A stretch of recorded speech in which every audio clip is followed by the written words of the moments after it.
Hi everyone, are apps not installing from the App Store on your iPhone? Don't worry, here are some easy fixes. Step 1, check internet connection. First, make sure your Wi Fi or mobile data is working properly.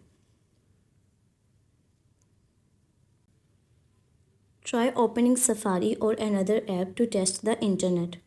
Step 2, restart your iPhone. Now, restart your iPhone. This can fix small App Store problems. Step 3, check storage space. Go to Settings,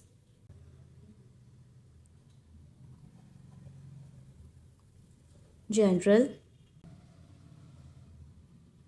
iPhone storage.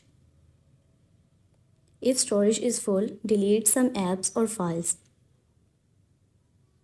Step 4, check Apple ID. Open the App Store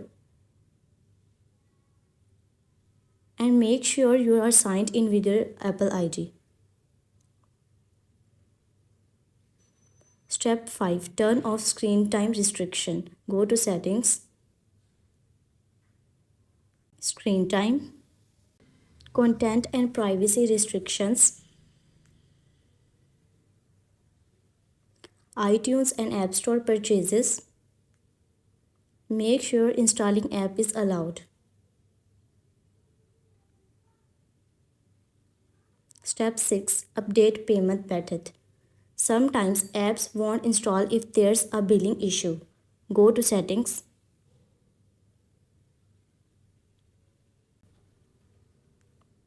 Apple ID, Payment and Shipping, and check your payment method. Step 7, update iOS. Go to Settings, General, Software Update, and install any available update. And that's it. These steps should fix app not installing from the App Store. If this video helped you, don't forget to like, subscribe and share for more easy iPhone tips.